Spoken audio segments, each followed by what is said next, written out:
12वीं भौतिकी के हिंदी माध्यम से पढ़ने वाले छात्र छात्राओं के हितों को देखते हुए मैं अभय कुमार पहला पाठ विद्युत आवेश एवं विद्युत क्षेत्र का एक महत्वपूर्ण टॉपिक लेकर आप सबों के बीच उपस्थित हूँ। यह टॉपिक है गॉस के प्रमेय के अनुप्रयोग, जिसमें कई अनुप्रयोग हैं, तो उन सब के बारे में मैं आप लोगों को जानकारी दूंगा। और ये टॉपिक लेने की ज़रूरत इसलिए पड़ी कि हिंदी माध्यम में पढ़ने वाले जो छात्र छात्राएं जो इस चैनल से जुड़े हैं या आगे भी जुड़ेंगे, उन्हें परीक्षा के लिए यह महत्वपूर्ण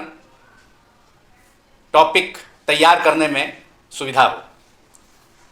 ऐसे तो मैं इस चैप्टर को इंग्लिश माध्यम अंग्रेजी माध्यम में विशेषकर सीबीएसई बोर्ड और अन्य स्टेट बोर्ड्स जो अंग्रेजी माध्यम में पढ़ने वाले हैं उनके लिए अलग से तैयार किया है। उसमें भी हिंदी माध्यम के छात्र छात्राएं उसे देखकर सुनकर लाभान्वित हो सकते हैं, क्योंकि हिंदी में भी कुछ एक्सप्लेन हमने उसमें किया है। लेकिन ये टॉपिक जो है पूरे देश के अनेक स्टेट बोर्ड्स में, अनेक जो प्रदेश के बोर्ड हैं 12वीं का बोर्ड, तो उसमें यह टॉपिक जो है अक्सर पूछा जाता है। गॉस का प्रमेय का जो 3-4 अनुप्रयोग हैं उनमें से कोई ना कोई ज़रूर पूछा जाता है। इसी को ध्यान में रखते हुए एक विशेष इस टॉपिक को हम इस चैप्टर का एक विशेष टॉपिक को फिलहाल मैंने इस टॉपिक को लिया है फिलहाल, तो उसको करने जा रहा हूँ, उसको पढ़ाने जा रहा हूँ। अब पहला अनुप्रयोग है, हमने लिया है गॉस के प्रमेय का उपयोग कर एक अनंत लंबे आवेशित चालक तार, जिसको अनंत रेखीय आवेश भी कहा जाता है, उसके कारण मतलब अनंत रेखीय आवेश के कारण उसके निकट स्थित बिंदु P है, जो अनंत रेखीय आवेश xy से r दूरी पर स्थित है, तो वहाँ विद्युत क्षेत्र की तीव्रता ज्ञात करनी है। इस P बिंदु पर विद्युत क्षेत्र की तीव्रता ज्ञात करनी है। इस फिगर को आप लोग भी स्केच कर लें, फिगर से एक्सप्लेन करने में सुविधा होगी, बिना फिगर के कठिनाई होगी। तो ये xy जो है एक अनंत लंबा रेखीय आवेश है, अनंत लंबाई का एक ये चालक तार है पतला, जिस पर आवेश का एक समान विस्तार है। ऊपर से नीचे तक देख रहे हैं पॉजिटिव चार्ज एक समान, आवेश का संतत वितरण है, मतलब दो आवेश के बीच की दूरी नगण्य है। अगर चालक पर जो है दो आवेशों के बीच की दूरी नगण्य हो तो इसे आवेशों का संतत वितरण कहा जाता है। तो गॉस का प्रमेय तभी लागू होता है जब आवेश का संतत वितरण हो। तो यहाँ संतत वितरण है आवेश का पूरे चालक तार पर, और गॉस का प्रमेय उसी स्थिति में लागू होता है जब कोई आवेश किसी सतह के अंदर बद्ध हो, तो उसके लिए गॉसीय तल लेना पड़ता है, गॉसीय पृष्ठ की कल्पना करनी होती है, जिससे कि आवेश का जो संतत वितरण है, अनंत रेखीय आवेश है, अनंत लंबाई का है, तो इसके आवेश का इसकी पूरी लंबाई तो अनंत है, लेकिन एक गॉसीय पृष्ठ लेंगे P बिंदु से होकर, तो इस पर जो आवेश है, आवेश का कुछ पोर्शन जो है उस गॉसीय तल के अंदर में, आवेश का जो कुछ अंश है, पूरे सतत वितरण का कुछ आवेश का कुछ भाग का जो आवेश है वह इस गॉसीय तल के अंदर बद्ध हो जाएगा, तब हम गॉस का प्रमेय का उपयोग कर सकते हैं। तो इसीलिए गॉसीय तल दो ढंग का हो सकता है, एक बेलनाकार हो सकता है, क्योंकि यह लंबाई चालक तार जो है रेखीय है, लंबा है, इसलिए जो गॉसीय तल होगा इसके सिमेट्रिक जो है इसके सममित बेलन होगा, आभासी बेलन होगा। एक बंद तल, गॉसीय तल क्या है? आवेश का सतत वितरण को घेरने वाला एक बंद तल है, एक बंद पृष्ठ है, जिसके प्रत्येक बिंदु पर विद्युत क्षेत्र की तीव्रता का मान समान होता है और दिशा सतह के लंबवत, विद्युत क्षेत्र की दिशा जो होती है पृष्ठ के लंबवत बाहर की ओर होती है। तो यहाँ P पर भी गॉसीय तल जो दिया गया है P बिंदु से होकर ABCD, यहाँ C लिखेंगे हम, और गौसीय तल की लंबाई हमने एल ले लिया है, क्योंकि गौसीय तल तो फाइनाइट है, फाइनाइट माने निश्चित परिमित आकार का है, और ये जो आपका रेखीय चालक तार है अनंत लंबा, ये अपरिमित आकार का है। तो इसकी लंबाई गौसीय तल की तो लंबाई एल लिया जा सकता है, माना जा सकता है, लेकिन ये जो है एक्स वाई चालक तार रेखीय आवेश लंबा अनंत लंबाई का है, तो उसका कोई लंबाई निश्चित नहीं है। लेकिन इस गौसीय तल पी बिंदु से होकर जो कल्पना की है आभासी बेलन, उसकी लंबाई है एल मान लिया गया है। अब इससे गुजरने वाला, इससे संबद्ध, इससे निर्गत होने वाला कुल विद्युत फ्लक्स कितना होगा, फॉर्मूला से हम निकाल लेंगे। और विद्युत फ्लक्स का फॉर्मूला होता है इंटीग्रल पूरे पृष्ठ से integral E vector dot D S vector, विद्युत क्षेत्र और अल्पांश क्षेत्र सदिश का अदिश गुणन लेकर के पूरे सतह पर पृष्ठ समाकलन कर देंगे, माने पूरे सतह पर उसका समाकलन कर देंगे। समाकलन माने होता है योग पूरे सतह पर। इस डीएस जो है एक अल्पांश क्षेत्रफल है, यहाँ गौसीय तल का, यहाँ भी लिए हैं, यहाँ जो ये आपका ए बी जो है, ए डी जो बेलनाकार भाग है, उस पर एक अल्पांश क्षेत्र लिए हैं डीएस, यहाँ पर भी है, ये डीएस है अल्पांश क्षेत्र, और इस पर लंब डालें तो अल्पांश क्षेत्र सदिश हो गया डीएस वेक्टर। अल्पांश क्षेत्र सदिश किसी अल्पांश विद्युत क्षेत्र में स्थित किसी अल्पांश पर डाले गए अभिलंब की दिशा में अगर लंब डाला जाए, अल्पांश क्षेत्र डीएस है, उस पर एक लंब डाला जाए, अभिलंब डाला जाए, तो उस दिशा में एक सदिश को दर्शाया जाएगा, उसको कहते हैं अल्पांश क्षेत्र सदिश। तो डीएस वेक्टर एक अल्पांश क्षेत्र सदिश है, जो अल्पांश क्षेत्र जो आभासी बेलन है ए बी सी डी, इसको गौसीय तल भी कहा जा सकता है। आप लिख सकते हैं गौसीय तल, जो कि आभासी बेलन है, गौसीय तल।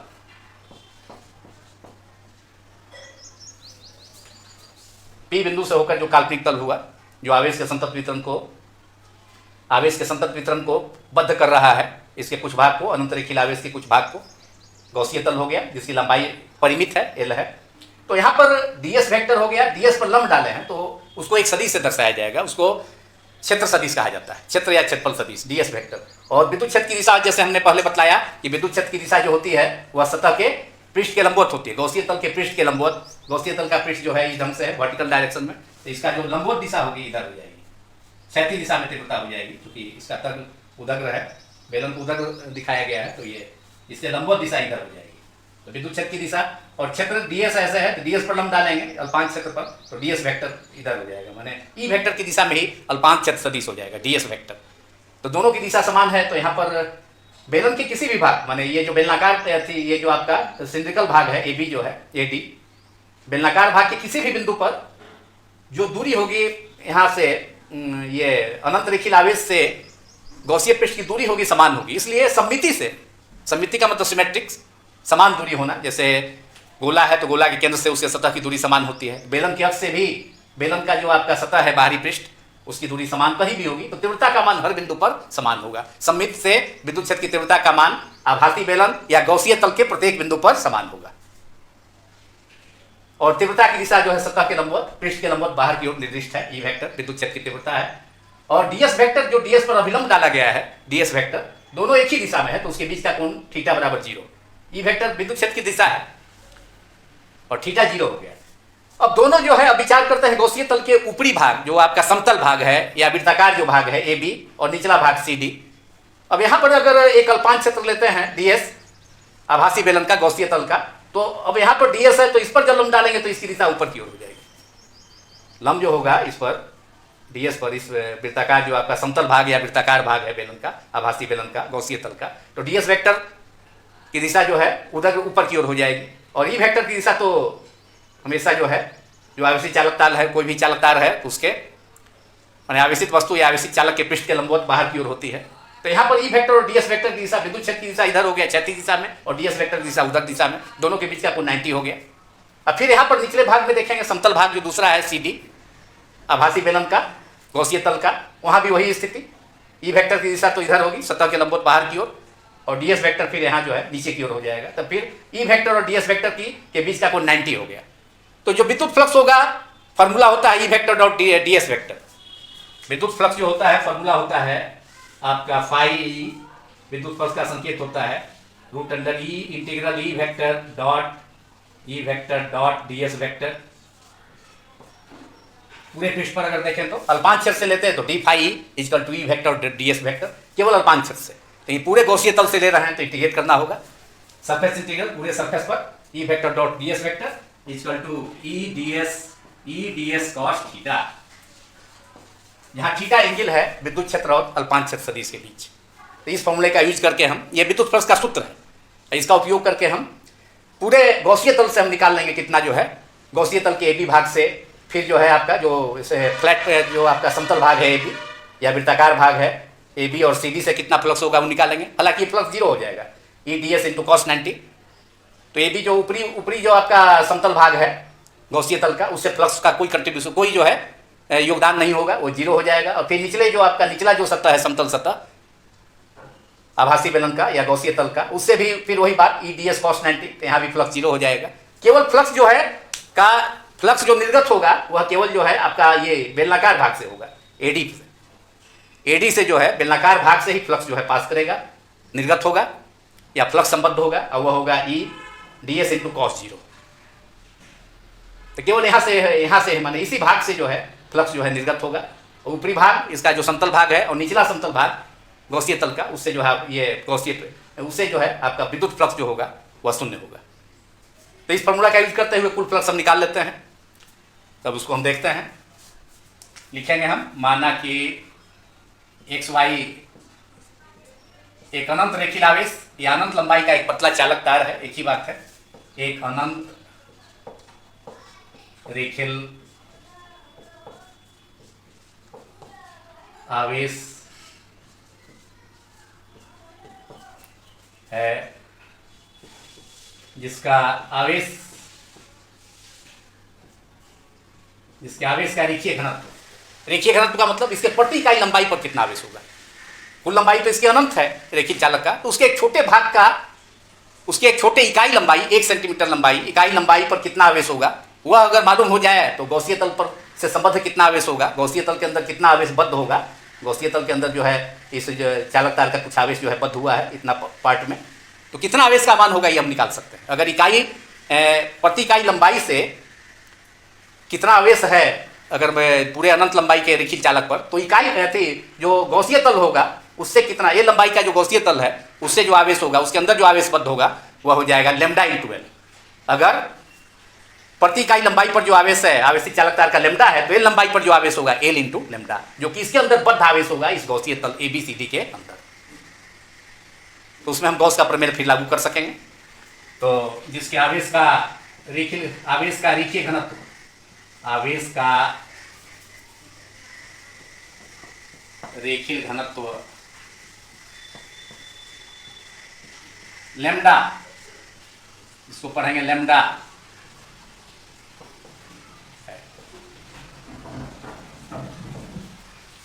अब इससे 8 दूरी पर स्थित बिंदु P है, रेखीय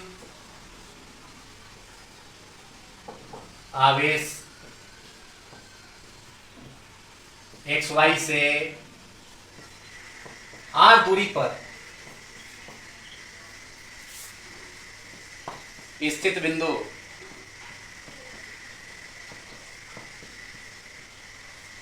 P, यहीं पर हमको विद्युत क्षेत्र की तीव्रता का मान ज्ञात करना है, व्यंजक प्राप्त करना है P। तो उसके लिए गौसीय तल लेंगे, P से होकर, क्योंकि P बिंदु पर तीव्रता ज्ञात करनी है तो इसलिए P बिंदु से होकर के गौसीय तल हम लेंगे, जिससे कि अनंत रेखीय आवेश के कुछ भाग का आवेश उसके अंदर बद्ध हो जाए। एक गौसीय तल जो कि बेलनाकार होगा, एक बेलनाकार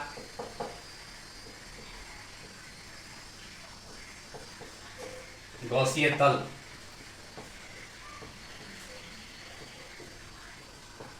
या गौसीय पृष्ठ, एक ही बात है, नाम दिया है A B C D, A B C D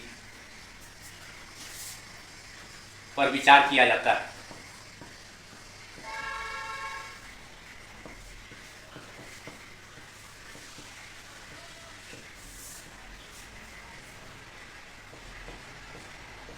जिसको हमने चित्र एक में दर्शाया भी है। अब P बिंदु पर जो है इसके प्रति सम्मिति से इसके प्रत्येक बिंदु पर विद्युत क्षेत्र की तीव्रता का मान समान होगा तथा दिशा पृष्ठ के लंबवत बाहर की ओर निर्दिष्ट होगी।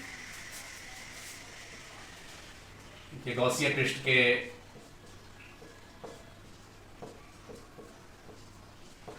उसी ढंग से पी बिंदु पर भी तीव्रता जो होगी बाहर की ओर निर्दिष्ट होगी। पृष्ठ के पी बिंदु पर के प्रत्येक बिंदु पर, उसमें पी बिंदु भी शामिल है,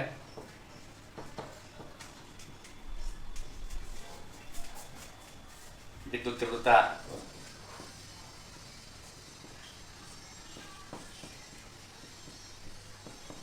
का मान समान तथा दिशा पृष्ठ के लंबवत, दिशा मतलब विद्युत क्षेत्र की तीव्रता की दिशा, ई की दिशा, पृष्ठ के लंबवत बाहर की ओर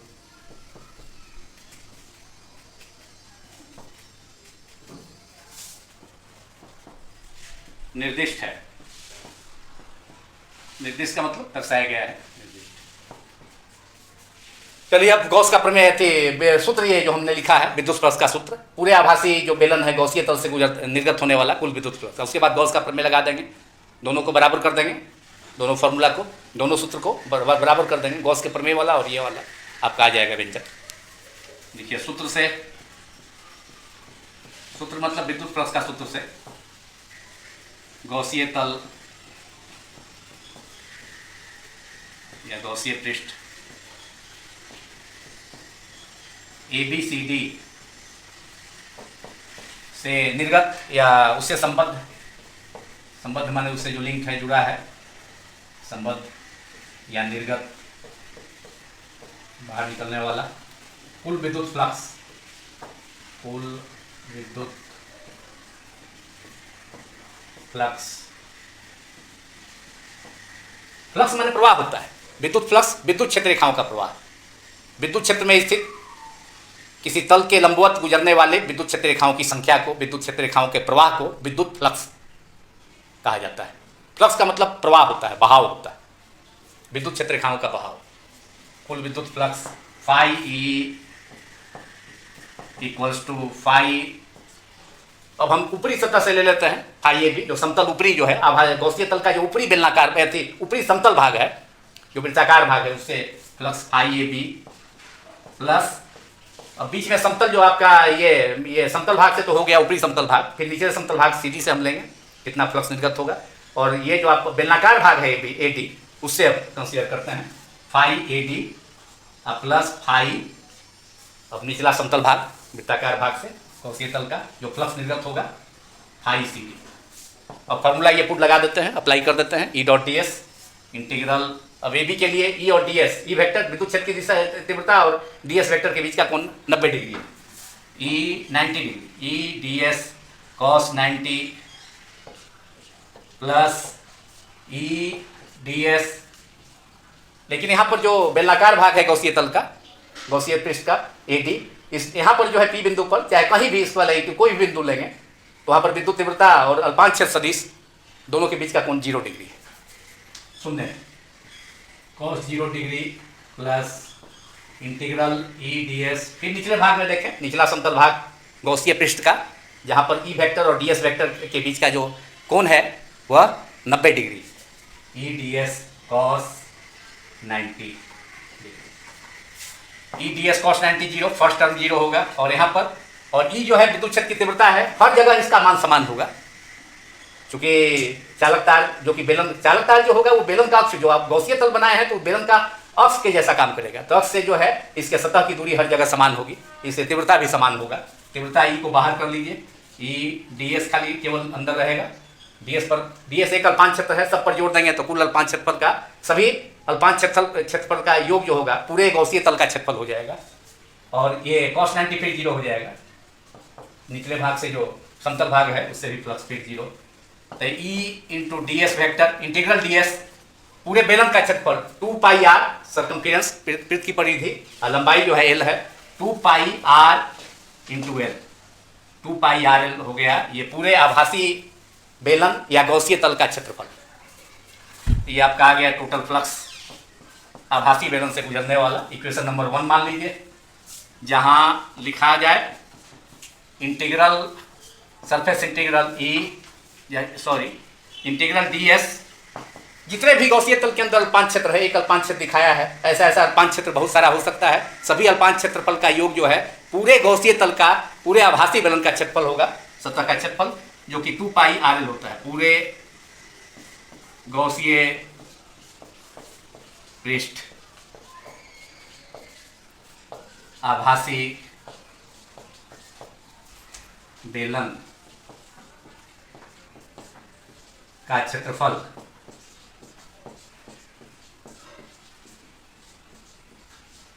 और ये होता है 2 पाई R इंटू L। यही हमने यहां लिखा है। तो ये हो गया, कुल फ्लक्स सूत्र से हो गया। अब गॉस का प्रमेय का उपयोग करेंगे। हमको गॉस का प्रमेय इसमें अप्लाई करना है, इसलिए इसका नाम अनुप्रयोग हो गया। अनुप्रयोग का मतलब गॉस के प्रमेय का किसी संतत वितरण में चालक का आवेश का संतत वितरण हो, चाहे कोई हो, यहाँ लंबा तार है चाहे गोला है, आवेशित खोखला गोला, उसमें किया जाए तो उसको गॉस का प्रमेय का उपयोग दूसरे किसी आवेश का संतत वितरण में किया जाए तो उसको गॉस के प्रमेय का अनुप्रयोग करते हैं। अब हम गॉस का प्रमेय से जो है फाई का मान, माने ये जो गौसीय तल है उससे गुजरने वाला कुल विद्युत फ्लक्स निकाल लेंगे और दोनों को इक्वेट कर देंगे, आपका रिजल्ट आ जाएगा, सूत्र आ जाएगा। थोड़ा सा इसमें है, अब बोर्ड साफ करने के बाद इसको करना है।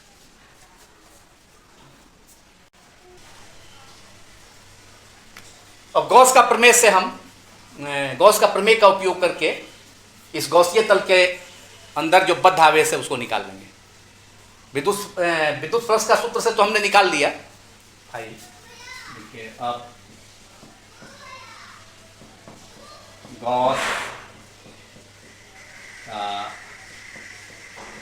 प्रमेय से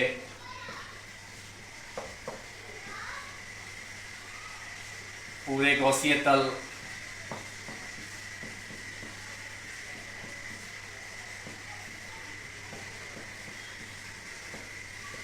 के अंदर गौसीय तल से संबद्ध या उससे निर्गत होने वाला से संबद्ध कुल विद्युत फ्लक्स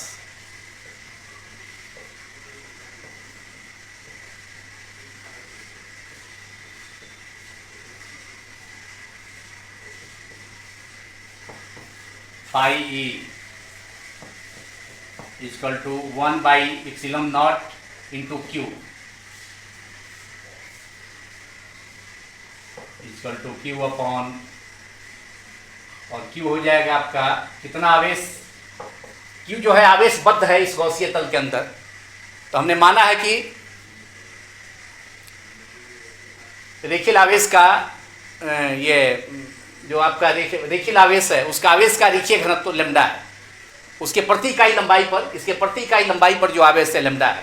तो गौसीय तल की लंबाई L है, तो इसके अंदर जो बद्ध आवेश होगा, इसके L के अंदर जो बद्ध आवेश है चालक तार पर, वह हो जाएगा लैम्डा इंटू L। इकाई लंबाई पर लैम्डा, तो L लंबाई पर जो है प्रति इकाई लंबाई पर आवेश लैम्डा हो गया इकाई लंबाई पर, तो L लंबाई के लिए जो आवेश हो गया वह स्मॉल l हो गया। प्रति इकाई लंबाई पर लैम्डा, तो L लंबाई से जो बद्ध आवेश होगा इस गौसीय तल के अंदर लैम्डा इंटू L, तो लैम्डा इंटू L कर देंगे equal to lambda L upon epsilon naught. ये इक्वेशन नंबर 2 हो गया आपका, जहां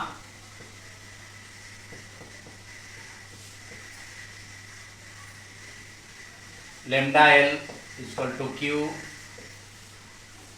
ये आपका गौसीय तल के अंदर बद्ध आवेश, इसके चालक तार के सतह पर जो आवेश है बद्ध, गौसीय तल लेने से ये जो आवेश है वह बद्ध अथी हो गया, उसके अंदर बद्ध हो गया है, उपस्थित आवेश बंद हो गया है इसके अंदर बद्ध आवेश।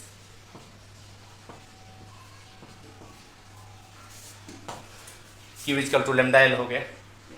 अब दोनों की तुलना कर दीजिए 1 और 2 से, क्योंकि गॉस का प्रमेय क्या होता है कि किसी बंद तल से गुजरने वाला जो कुल विद्युत फ्लक्स होता है वह उसके अंदर स्थित आवेश का, जो अंदर इस पर आवेश है उसका 1/ε0 गुना होता है। तो अंदर आवेश Q है, इस गौसीय तल के अंदर जो आवेश Q equal to lambda L, और उसका 1/ε0 गुना, तो 1/ε0 multiply by Q, Q equal to जो माने इसके गौसीय तल के अंदर जो बद्ध आवेश हो गया वो lambda into L equal to Q। अब दोनों की तुलना कर दीजिए, समीकरण 1 एवं 2 से, ये भी फ्लक्स है का सूत्र है गॉस का प्रमेय से, गॉस का नियम से, और वो था फार्मूला जो आपका था विद्युत फ्लक्स का फार्मूला जो हमने लिखा भी था उससे। तो दोनों इक्वेट हो गया, दोनों लेफ्ट हैंड साइड इक्वल है, फ्लक्स ही है, RHS इक्वल हो जाएगा। तो 2 pi R E multiplied by equation 1 का RHS 2 pi RL equal to L lambda L upon epsilon naught. इसलिए E equal to 1 by 2 pi epsilon naught L से L कैंसिल हो जाएगा, लैम्डा अपॉन R। और यही अभिष्ट व्यंजक है। अभिष्ट का मतलब जो निकालना था, अनंत रेखीय आवेश के कारण उससे r दूरी पर स्थित बिंदु पर तीव्रता विद्युत क्षेत्र की तीव्रता, यही व्यंजक हो गया। E equal to 1 by 2 pi epsilon naught lambda upon R। लिख लें आप, यह अभिष्ट व्यंजक है। अभिष्ट व्यंजक मतलब सूत्र है। सदिश रूप में भी इसको लिख सकते हैं क्योंकि विद्युत क्षेत्र की तीव्रता सदिश राशि है। सदिश रूप में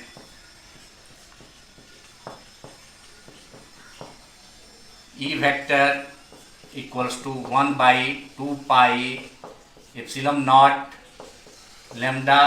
अपॉन R कैप।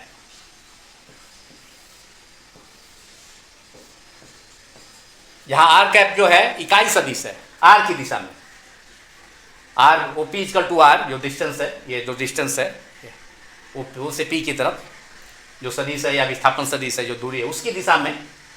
इकाई सदिश है, उसकी दिशा को दर्शाने वाला जो सदिश होता है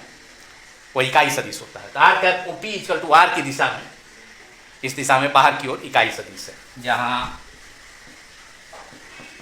R cap OP equal to R की अनुरेख का मतलब उसी दिशा में, उसी रेखा में अनुरेख इकाई सदिश है।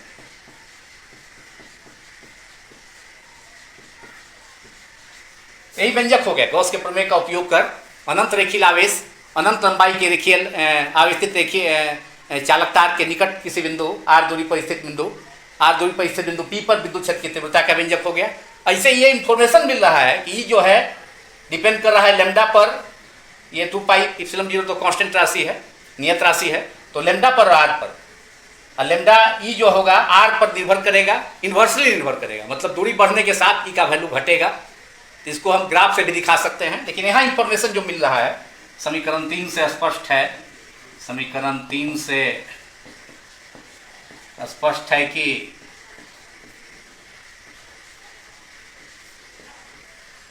E जो है प्रोपोर्शनल हो गया 1 बाई R, मतलब विद्युत क्षेत्र की तीव्रता जो है P बिंदु पर दूरी बढ़ने के साथ घटेगी। इसको हम ग्राफ से भी दिखा सकते हैं, एक छोटा सा फिगर इसको।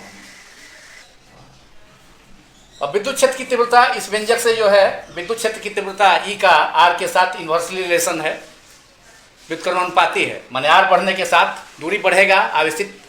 चालक तार से दूरी बढ़ने पर तीव्रता घटेगी। इसको, इसके परिवर्तन को, इस विचरण को इस चित्र 2 में दर्शाया गया है। R बढ़ रहा है इधर, एक्स एक्सिस पर हम दूरी माने हैं और वाई अक्ष पर विद्युत तीव्रता माने हैं, तो दूरी बढ़ने के साथ तीव्रता घट रही है, इसको दिखाया गया है। तो ये आपका हो गया, पहला टॉपिक हो गया, पहला अनुप्रयोग पूरा हो गया, पहला अनुप्रयोग पूरा हो गया। अब हम दूसरे अनुप्रयोग पर देखते हैं। इसके बाद जो है हम दूसरा अनुप्रयोग देखते हैं, गॉस का प्रमेय का उपयोग करके एक अनंत आवेश की समतल चादर जो अचालक है उसके कारण उसके निकट स्थित बिंदु पर विद्युत क्षेत्र की तीव्रता ज्ञात करना है। दूसरा अनुप्रयोग हम देख रहे हैं बोर्ड साफ करने के बाद।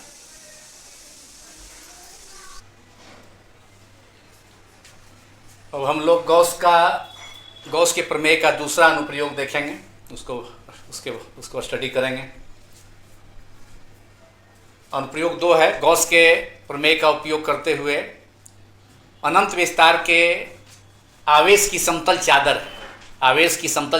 पतली अचालक समतल आवेश की समतल पतली चादर है जो कि अचालक है। चालक का मतलब है कि इसके सतह पर जो आवेश है इसके केवल एक ही पृष्ठ पर रहेगा, उसके दूसरे साइड में आवेश का प्रवाह दूसरे सतह पर नहीं हो पाएगा, आवेश दूसरे सतह पर नहीं जा पाएगा, क्योंकि आवेश की समतल जो चादर है अनंत विस्तार की है, अनंत लंबाई का है, अनंत विस्तार है, डायमेंशन इसका एरिया से रिलेटेड है। इसमें लंबाई तो पहला वाला जो केस था उसमें अनंत लंबाई का चालक तार था, पतला चालक तार था, और इसमें एरिया है, एरिया भी है, लंबाई भी है और चौड़ाई भी है, तो इसमें दोनों डायमेंशन है, द्विविमीय है ये विस्तार इसका। लेकिन चूंकि अचालक है, समतल चादर जो है अचालक है, इसलिए आवेश जो है केवल इसके एक ही पृष्ठ पर रह पाएगा, दूसरे साइड में आवेश जो है नहीं जा पाएगा। तो एक AB जो है आवेश का, अनंत विस्तार का एक आवेश का समतल चादर लिया गया है और इसके निकट कोई बिंदु P है, यहाँ पर, यहाँ विद्युत क्षेत्र की तीव्रता ज्ञात करनी है, कोई वेक्टर निकालना, ई वेक्टर का मान निकालना है। तो अब P बिंदु से होकर के आप जानते हैं कि गॉस का प्रमेय उस स्थिति में लागू होता है जब आवेश जो है किसी गॉसीय पृष्ठ के अंदर बद्ध हो, किसी बंद तल के अंदर हो। तो इसलिए इसके अनंत विस्तार का जो आवेश की समतल चादर है, इसके आवेश के कुछ भाग को बद्ध करना आवश्यक है। तो उसके लिए P बिंदु से होकर के इस गॉसीय समतल चादर के आर पार एक गॉसीय पृष्ठ लिए हैं जो कि बेलनाकार है, आकृति का है, ABCD गॉसीय पृष्ठ है, और सममिति से जितना दूरी पर बिंदु P होगा उसके दूसरे साइड में उतना ही दूरी पर एक और बिंदु P' ले लिए हैं। यहाँ आप इस साइड में P' लिखेंगे, P', यहाँ पर जितनी दूरी पर P है उतना ही दूरी पर इधर भी होगा, सममिति से समान दूरी पर होगा, जितना इस साइड में, जितना बाएं साइड में उतना ही दाएं साइड में भी। और यहाँ पर जो है ई वेक्टर की दिशा सतह के लंबवत होगी, बाहर की ओर निर्दिष्ट होगी। ये जो आपका ये आवेश की समतल चादर है अनंत विस्तार का, इसके तल के लंबवत ई वेक्टर इधर होगा क्षैतिज दिशा में। और एक छोटा सा एरिया इसका ले लिए हैं, ds छोटा सा एरिया है। हमने बताया कि इस अल्पांश क्षेत्र पर बाहर की ओर अभिलंब डालेंगे तो उस दिशा में एक सदिश निरूपित होगा जिसका नाम है, जिसे कहा जाता है अल्पांश क्षेत्र सदिश। यहाँ ds वेक्टर जो है, यहाँ ds वेक्टर हो गया, ई वेक्टर और ds वेक्टर दोनों का डायरेक्शन सेम है, इसलिए थीटा 0। और इधर भी गॉसीय तल के दूसरे सिरे पर भी ई वेक्टर और ds वेक्टर की दिशा समान है। तो इस बेलन का जो समतल भाग है AB और CD, इससे तो फ्लक्स निर्गत होगा, लेकिन ये जो बेलनाकार भाग है AD, तो इस पर कहीं भी आप लेंगे तो ई वेक्टर की दिशा, यहाँ ds ले लिया है छोटा सा अल्पांश एरिया, ये ds है, तो ds पर अल्पांश क्षेत्र सदिश हो गया, अल्पांश क्षेत्र हो गया ds इस आभासी बेलन गॉसीय तल का। तो इस पर लंब डालेंगे तो अल्पांश क्षेत्र सदिश हो गया, जो कि विद्युत क्षेत्र की दिशा जो होती है वह पृष्ठ के लंबवत बाहर की ओर होती है, आवेशी चालक के सतह के लंबवत बाहर की ओर होती है। और ds अल्पांश क्षेत्र सदिश इस पर जो लंब डाले वह ऊपर की ओर है, दोनों के बीच का कोण 90 डिग्री हो गया। तो इस जो पूरे आपका जो AD बेलनाकार भाग है, इससे फ्लक्स जो हो जाएगा 0 हो जाएगा, क्योंकि विद्युत फ्लक्स का सूत्र होता है E vector dot ds vector, E ds cos theta, और जब cos 90 होगा तो 0 हो जाएगा। तो केवल जो विद्युत फ्लक्स का कंट्रीब्यूशन होगा, विद्युत फ्लक्स का योगदान जो होगा आभासी बेलन में, वह केवल इसके दोनों समतल सिरे या वृत्तीय सिरे AB और CD से होकर होगा। इस जो आपका ये बेलनाकार भाग है उससे कोई फ्लक्स निर्गत नहीं होगा। आप जो है विद्युत फ्लक्स का सूत्र से, हम उस सूत्र का उपयोग करके इस आभासी बेलन से निर्गत, संबद्ध या गुजरने वाला कुल विद्युत फ्लक्स हम ज्ञात कर लेते हैं। तो उसके लिए हमने एक अनंत विस्तार का समतल चादर AB लिया है, जिस पर आवेश का पृष्ठ घनत्व जो है, मतलब इसके प्रति इकाई क्षेत्रफल पर जो आवेश है, प्रति इकाई क्षेत्रफल का जो आवेश है उसको सिग्मा से सूचित किया जाता है। द्विविमीय आवेश वितरण के लिए आवेशों का संतत वितरण द्विविमीय जब होगा, द्विविमीय का मतलब है कि क्षेत्रफल से रिलेटेड, क्षेत्रफल से संबंधित, तो उसके प्रति इकाई क्षेत्रफल पर जो आवेश होगा सिग्मा इक्वल टू होता है, सिग्मा इक्वल टू आवेश बटा क्षेत्रफल, आवेश अपॉन क्षेत्रफल, Q अपॉन सरफेस एरिया। अगर एस है A भी ले सकते हैं, लेकिन यहाँ सरफेस एरिया ले लेते हैं, तो आवेश बटा क्षेत्रफल, इसी को कहते हैं आवेश का पृष्ठ घनत्व का फॉर्मूला हो गया। प्रति इकाई क्षेत्रफल पर जो आवेश होगा उसको आवेश का पृष्ठ घनत्व कहेंगे। तो ये सिग्मा है। तो अगर इसके प्रति इकाई आवेश का समतल चादर जो अनंत विस्तार का है, इसके प्रति इकाई क्षेत्रफल पर आवेश अगर सिग्मा है तो आप जो गौसीय तल लिए हैं P बिंदु से होकर ABCD, इसके टोटल सरफेस एरिया इसका हम S मान लेते हैं। टोटल सरफेस एरिया जो इस बेलन का है गौसीय तल का S मान लेते हैं। तो इसके इकाई क्षेत्रफल से संबंधित जो आपका ये आवेश का जो पृष्ठ घनत्व तो सिग्मा है, तो S क्षेत्रफल से जो रिलेटेड होगा सिग्मा इक्वल टू Q/S, इसलिए जो इसके अंदर जो बद्ध आवेश होगा Q equal to sigma multiplied by S हो जाएगा। इसके इकाई क्षेत्रफल से आवेश का जो है आवेश का पृष्ठ घनत्व सिग्मा है, तो S क्षेत्रफल से हो जाएगा Q इक्वल टू हो जाएगा सिग्मा मल्टीप्लाई बाई S। और इसका उपयोग हम इस आवेश का जो बद्ध आवेश होगा उसका उपयोग हम गॉस के प्रमेय में कर लेंगे और आपका रिजल्ट मिल जाएगा। तो ये भी अनंत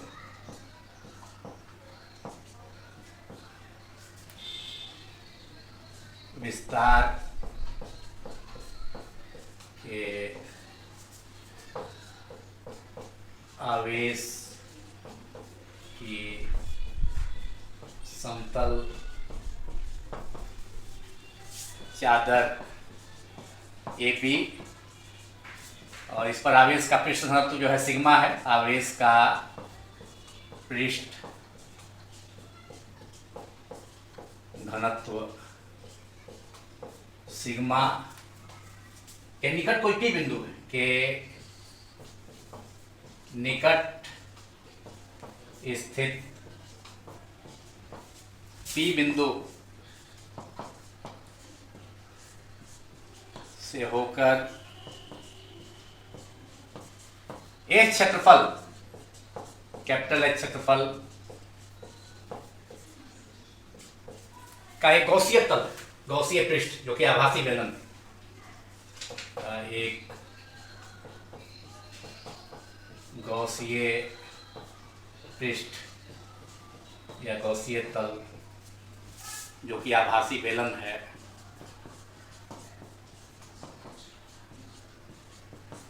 ABCD पर विचार किया जाता है।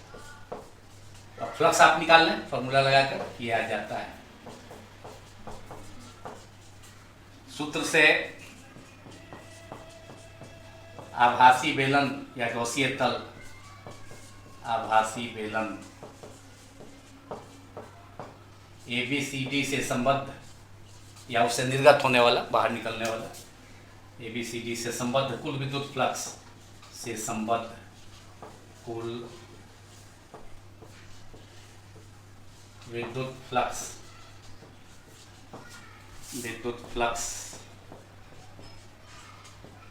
टोटल हो जाएगा आपका पाई बराबर है AB भाग बेलन के समतल भाग AB से पाई AB। अब जो है आपका बेलनाकार भाग ED, कहीं भी E वेक्टर और DS वेक्टर कहीं भी लेंगे तो वो 90 डिग्री का कोण होगा, कोई फ्लक्स उससे निर्गत नहीं होगा, जीरो हो जाएगा। फाई AD आप आभासी बेलन का जो दूसरा आपका जो समतल सिरा है CD, उससे संबद्ध फ्लक्स CD equal to phi AB E DS,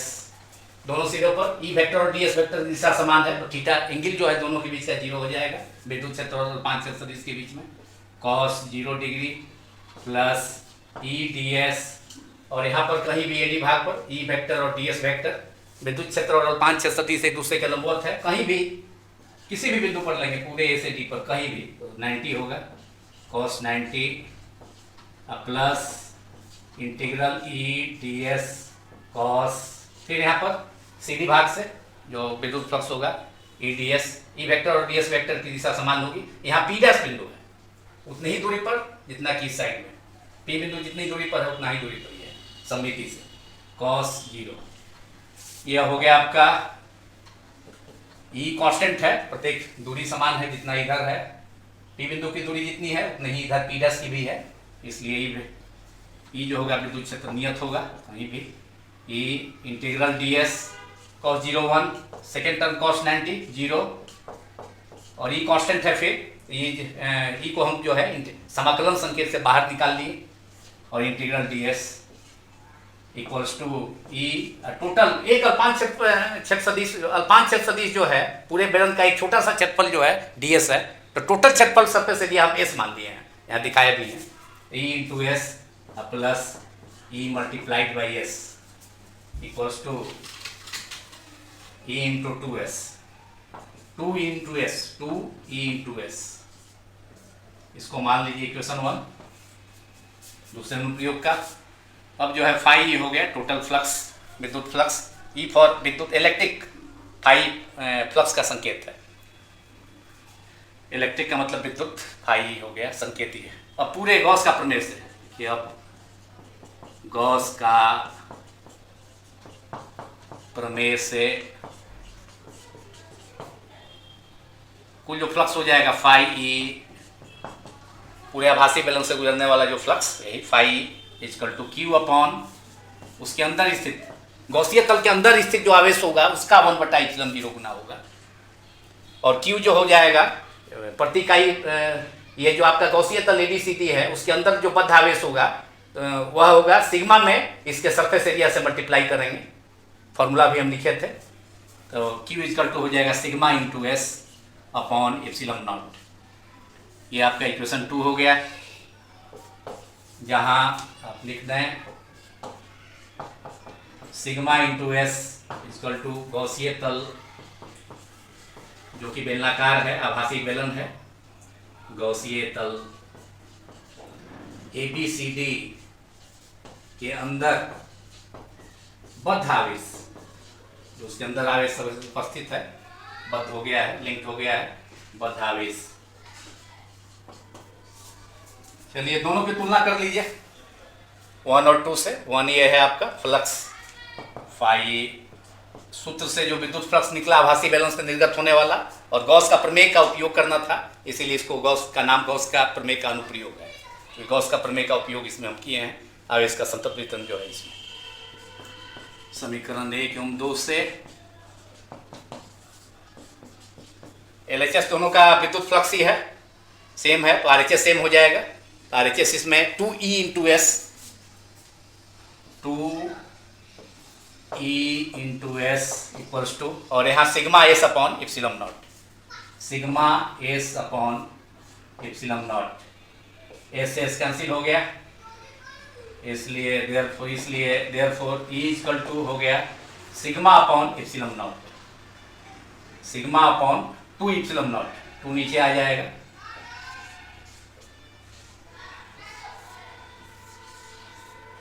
equation number 3।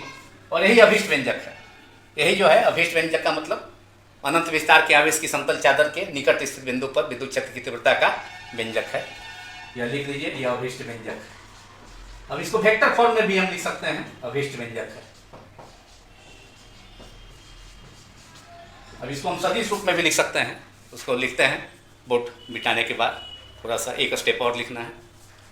व्यंजक तो आपका हो गया, E equal to sigma by 2 epsilon. और इस सूत्र को सदिश रूप में व्यक्त कर सकते हैं, सदिश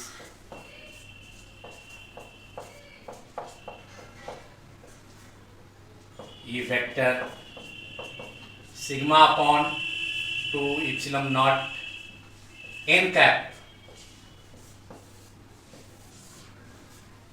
एन कैप इकाई सदिश है ई वेक्टर की दिशा में, आवेशित समतल चादर के तल के लंबवत दिशा में इकाई सदिश है एन कैप, यहाँ एन कैप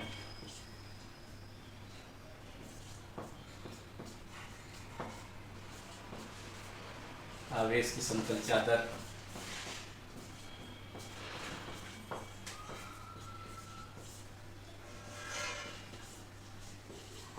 लंबवत दिशा में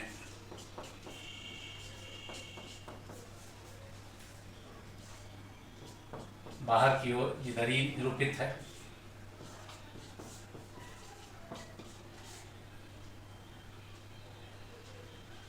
इकाई सदिश।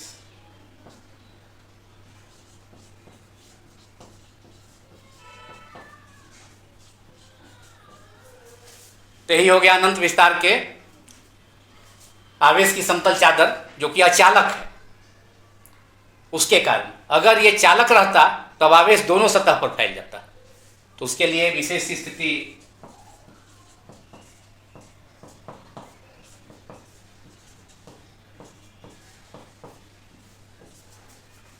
यदि आवेश की समतल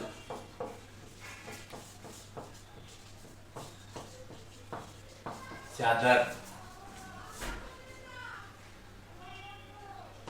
चालक हो, आवेश की समतल चादर पतला है एकदम, चालक हो, कंडक्टिंग, वो अचालक था, उस स्थिति में फ्लक्स जो हो जाएगा, गॉस का प्रमेय हम अप्लाई करेंगे तो 2E/S कुल जो फ्लक्स हो जाएगा। और गॉस के प्रमेय से गॉस का प्रमेय से जो यूज किए हैं हम phi to sigma upon Q upon epsilon naught, तो क्यू हो जाएगा 2 sigma multiplied by s upon epsilon naught. उसमें जो बद्ध आवेश था गॉसीय तल के अंदर वो सिग्मा एस था, सिग्मा इंटू एस, क्योंकि एक ही सतह पर था, अचालक था, समतल चादर अचालक है तो आवेश फैलेगा नहीं। और इसमें तो आवेश की समतल चादर पतली है तो आवेश का जो है संचरण दूसरे सतह पर भी हो जाएगा, तो इसलिए दोनों सतह पर आवेश होगा, इसलिए जो बद्ध आवेश होगा गॉसीय तल के अंदर 2 सिग्मा इंटू एस हो जाएगा, इसलिए 2 किए हैं। और 2ES equal to 2 sigma s upon epsilon naught, s से एस कैंसिल हो गया, 2 से 2 कैंसिल हो गया, इसलिए E equal to sigma upon epsilon naught. यह व्यंजक हो गया इसका, जब आवेश की समतल चादर चालक हो। यह आवेश अनंत विस्तार का ही हो, लेकिन अनंत विस्तार के आवेश की समतल चादर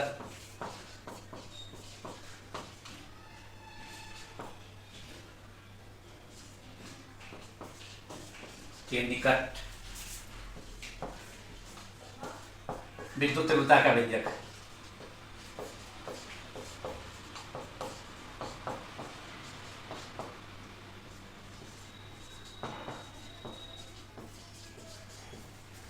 तो चालक वाले के केस में ये हो गया ई वेक्टर सिग्मा 2 विसरण 0 n कैप। वही जब आवेश की समतल चादर अनंत विस्तार का हो, वह चालक हो, तो उसके दोनों पृष्ठों पर सतहों पर आवेश होगा, आवेश का ट्रांसफर हो जाएगा दोनों सतह पर संचरण, तो इसलिए ये फॉर्मूला उसी का। अब 2 सिग्मा के बदले में केवल सिग्मा बाई इप्सिलॉन नॉट, और इसको कुलोम का प्रमेय भी कहा जाता है, कुलोम का नियम नहीं, कुलोम का प्रमेय, इसको कुलोम का प्रमेय कि आवेशी समतल चालक के निकट किसी बिंदु पर विद्युत क्षेत्र की तीव्रता उस पर आवेश का पृष्ठ घनत्व का 1/ε0 गुना होता है, तो इसको कुलोम का नियम नहीं, कुलोम का प्रमेय, ये कुलोम का प्रमेय भी कहा जाता है। चलिए, तो ये हो गया दूसरा अनुप्रयोग इसका था, इसका विशेष स्थिति करके। ये भी कभी कभी ऑब्जेक्टिव में पूछ देता है, तो उसके लिए कभी कभी छात्र जो है छात्र छात्राएं गलती कर जाती हैं कि आवेशी समतल चादर चालक होता है, तो उसका भी जवाब सिग्मा बाई 2 इप्सिलॉन 0 देते हैं, जो कि यह केवल आवेश की समतल चादर जब अचालक होगा तो उसकी केवल एक सतह पर आवेश होगा, उसके लिए तीव्रता होगी। अगर वही आवेश की समतल चादर चालक हो जाएगा तो उसका करेक्ट आंसर ये होगा सिग्मा बाई इप्सिलॉन नॉट। समाप्त हुआ, बाकी 2 अनुप्रयोग और अब दूसरे पार्ट में मैं करूंगा।